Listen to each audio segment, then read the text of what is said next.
But if I ever suspect you plan to betray us like you betrayed your own, I will not hesitate. I will kill you. And once this war is over, we'll settle our accounts. You will pay for my father's death, my mother's grief, and my people's suffering. Mark my words, Butcher. Your days are counted. Light of the Goddess.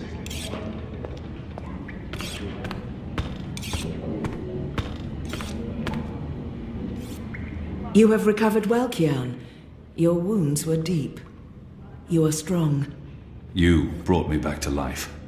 I saw you speaking with Liko. I Whatever you did, those many years ago, you did for reasons that neither he nor I can ever fully understand. You have started down a new path now, towards the redemption you seek. I'm not sure Liko will ever see eye to eye with me on that. His wounds are deeper than yours. He was a broken child, and he is a broken man.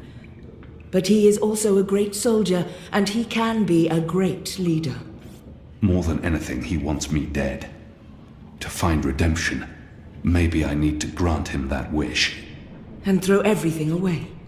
Every sacrifice made to bring you here. That would be a worse crime. You have been born again, Kian. Make the most of this opportunity. Not everyone gets a chance at redemption, to undo the damage they have done and to shape their own future. The captain said the same thing, only with different words. Balsai he was, a man who spoke his mind, and spoke freely. I never met anyone who cursed as colorfully as he did. It was truly a thing of beauty. But he too had a past that haunted him. He was a lot like you. With us, he was given a second chance, a rebirth, an opportunity for redemption to atone for his sins. And he did. For the time being, I can do more here than I can anywhere else. I'm caught between worlds, part of neither. I don't belong here. I don't belong anywhere. I may disappoint you. I have faith. Don't talk to me about faith, Shepard. Faith is everything. Faith can lead you astray. Blind faith, yes. But faith can also lead you back to life. We will help you open your eyes. Kian, would you share your story with me? I have heard only fragments, rumors. I know there's more to it. She saved me. Gave me a second chance at life. She has faith. I want to put the past behind me. I remember it. That's enough for now. She saved. Of course, Shepard. Before all this, I was the Apostle. Back home in Azadir, I was loved and feared. I laid waste to our enemies in the name of the Goddess. A little over a year ago, I was summoned by the Six, our empresses. They commanded me to travel across the sea to the occupied territories of the Northlands. I was to find and kill the rebel leader known as the Scorpion. He had murdered many Trueborn, and he stood in the way of our mission. I had always been taught that magic was evil, an affront to the laws of nature and to the Goddess. I'd been told that the magical races were dangerous and immoral. But when I arrived here in the Northlands and met the people of Marcuria, well, magicals were not the simple monsters of my childhood tales. Magic wasn't simply a tool for evildoers. It was a lot more complex. Then I met April Ryan, rebel leader. Of course, I didn't know it then. She was a stranger, our meeting accidental. But I know now that it was meant to happen. She was strong and honorable and good. She stood up to me. She questioned my beliefs, my faith, my mission. Her strength made me question everything. But I still went after the Scorpion and the Resistance, blindly, on faith. I finally tracked down the Scorpion. April Ryan. Infidel. Terrorist. leader of the resistance. Nothing made sense. But a choice had been made. The consequences were inevitable. My own people had me followed. My blind faith led them straight to her. To April. They killed her. Decimated the resistance. Sentenced me to death. For a year I rotted away in Friar's Keep. I was already dead, a walking corpse. I had lost everything. I'd given up. But now I have the opportunity to redeem myself and my nation. To help rebuild the resistance. To avenge April Ryan. And to bring justice to those I have hurt. For that I'm grateful. Of course. Thank you. When you've spoken with the others and are ready to leave, come see me again.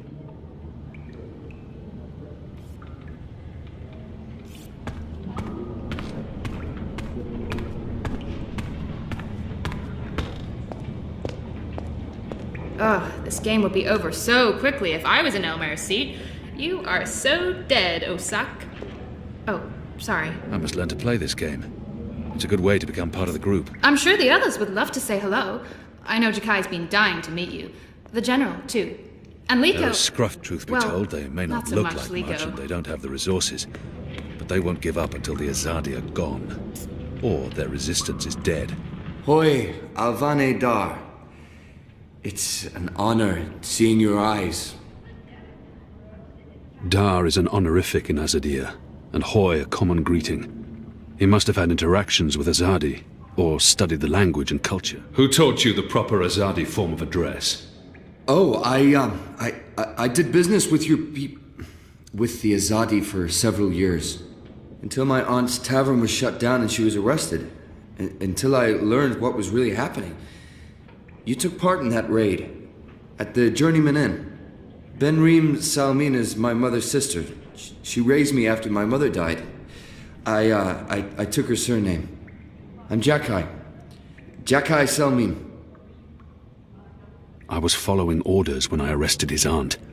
But that doesn't... I arrested his aunt, but apologizing won't do it. I was following... Your aunt was harboring rebels. I was under orders to arrest her. I'm sorry for what happened to her. Your aunt is a strong and honorable woman. Oh, I don't blame you, Dar. Neither does my aunt. In fact, it was her idea to break you out. She knows you'll be an asset to us.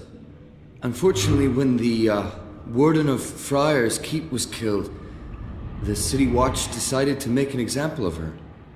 Head for a head, like, to show what'll happen if we put up a fight. But I'm sure we'll find a way to save her. She's been around forever. Survived worse than this. She won't be executed. I just know it. We'll get her out of Coldstone by any means necessary before it's too late. I'm sorry for carrying on, Dar. Warden Murren got what he deserved, and I couldn't have known that my actions would lead to this. But I owe this man the truth. I committed an act of vengeance, but telling him the truth won't save his aunt's life. And faced with the same choice today, would I have done it differently? There's no need for Dar. You can call me Kian. Kian. Okay. I'm Jakai. I'm sorry. I already said that. You know, I only joined the Resistance less than a year ago. Before that, I was a businessman, and my customers were mostly Azadi. I don't have time to listen to his story. He obviously wants to tell me his story. I should let him. It was good business. I profited from the occupation. I made a lot of money. It shames me to admit it now, but I actually believed in the Azadi. What they were saying made sense. Even the things they say about magicals. For a while, I blamed them for everything. I even went so far as to join the National Front for Faith and Family. Do you know who they are? Azadi collaborators. Anti-magical crusaders. turncoats. I'm not proud of that. This story. But then, when my aunt was detained and sentenced to 5 years in Cold Stone, it changed everything. Opened my eyes. I realized it wasn't the Magicals who were at fault. It was the Azadi. It was us. Those of us who didn't speak up or take action. Those of us who'd betrayed our own. He really wanted. I sought out the resistance. And now here I am. With all these brave people, like Enu. Ah, she's great, isn't she? I'm really impressed with how she holds up. Boy, the Zid are really striking people. So pretty. Anyway, that's my story. It's quite a story. Isn't it, though? I'm glad to have you with us, Dar. It'll make a huge difference. You have my support. I should be getting ready for tonight. Of course, Alvane Dar. Kian, I'm sorry for going on and on. Good luck out there.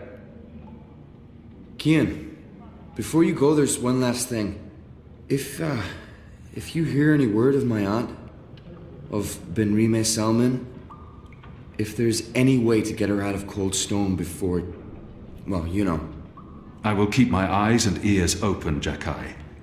I promise. Thank you. She's all the family I have in this world. I don't want to lose her. All I'm asking is for you to help. Best as you can.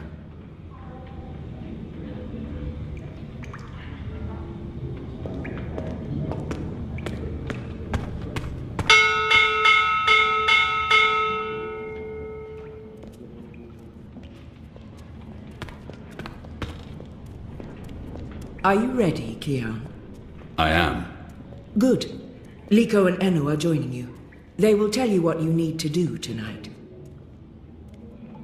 How do they expect me to enter the city and not be recognized, even at night? If any is... How do you expect me to walk around unseen? Any Azadi will recognize me in an instant.